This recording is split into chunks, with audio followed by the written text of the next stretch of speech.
أعوذ بالله السميع العليم من الشيطان اللعين الرجيم بسم الله الرحمن الرحيم al'ummar Nijar insha Allah mutanen Nijar da izinin Allah mun yi nasarar wani aiki mun tura da shi kuma ta hanyar nita sannan kuma akwai sauran wani kuɗi da wani bawan Allah shi ma da muka tura da waɗancan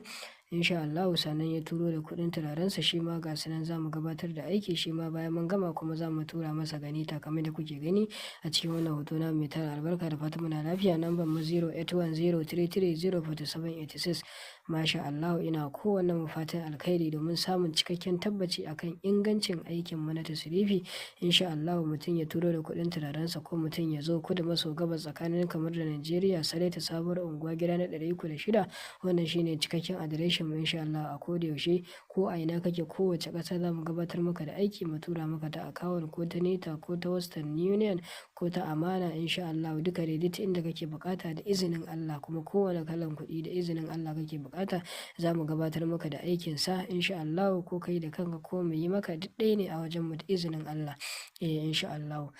ina kowanne fatan alkhairi kuma wannan abun farin ciki ne insha Allah gare mu baki da ina kowanne fatan alkhairi idan farkon zuwan ka ne wannan makaranta ta mai tara albarka daure ka danna mana alamar subscribe sannan kai share din wannan sirri attajiri gar na dirkeken sirri namu na sirrin tasrifi sirrin mallaka sirrin ibdali da sauran sirrukan mu da muke kawo muku cikin wannan makaranta ta mai tara albarka da fatan muna cikin koshin lafiya ina kowanne mu fatan alkhairi da fatan kowa ya shigo wannan lokaci lafiya da fatan kowa yana lafiya to ga azumi yana tafi insha Allah ga kuma bukatu suna ƙara yawaita ka daidai mai bukata kafin mu tafi hutu insha Allah mutum ya mana magana da wuri da izinin Allah za mu gabatar masa da aikinsa insha Allah ko ka zo ko ka tura duk ɗaya